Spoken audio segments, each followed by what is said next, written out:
తెలంగాణ రాష్ట్రం కోసం పోరాడిన ఉద్యమకారులకు 10,000 రూపాయల చొప్పున నెలవారీ పెన్షన్ ఇవ్వాలని Telangana Christian JAC chairman Chilukara Ravikumar రాష్ట్ర ప్రభుత్వాన్ని డిమాండ్ చేశారు. హైదరాబాద్ బషీర్బాగ్ ప్రెస్ క్లబ్ లో తెలంగాణ క్రిస్టియన్ జేఏసీ రాష్ట్ర సదస్సు జరిగింది. ఈ సందర్భంగా ఆయన మాట్లాడుతూ తెలంగాణ ఉద్యమంలో తెలంగాణ క్రిస్టియన్ జేఏసీ కీలక పాత్ర పోషించిందని గుర్తు చేశారు. ప్రతి ఉద్యమకారుడికి 250 చదరపు గజాల ఇంటి స్థలం కేటాయించాలని, ఇంటి నిర్మాణానికి 12 లక్షల ఆర్థిక సాయం చేయాలని కోరారు. 2023 సెప్టెంబర్ 17న జరిగిన తుక్కుగూడ కాంగ్రెస్ విజయబేరి సభలో సీఎం రేవంత్ రెడ్డి ఇచ్చిన హామీలను వెంటనే అమలు చేయాలని కోరారు.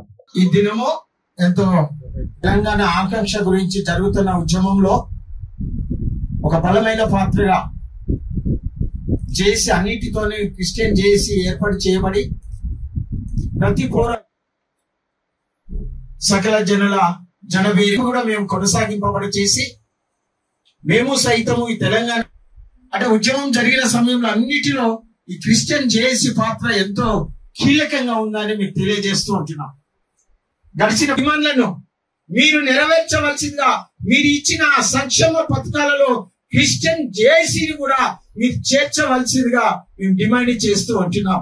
మీరు 1 నెల టైం తీసుకుంటారా, 2 నెలలు టైం తీసుకుంటారా, కానీ మాకు కావలసిన ఈ 250 గజాలతో పాటు దాని నిర్మాణానికి కావలసిన 12 లక్షల రూపాయలు మా సేవకులు అంటే క్రిస్టియన్ జేఏసీలో పాల్గొన్న ఉద్యమంలో పాల్గొన్న ప్రతి ఒక్కరికి ప్రతి నెల 10,000 రూపాయల పెన్షన్ ఇవ్వాలని తెలంగాణ క్రిస్టియన్ జేఏసీ డిమాండ్ చేస్తుంది. జై తెలంగాణ, జై తెలంగాణ.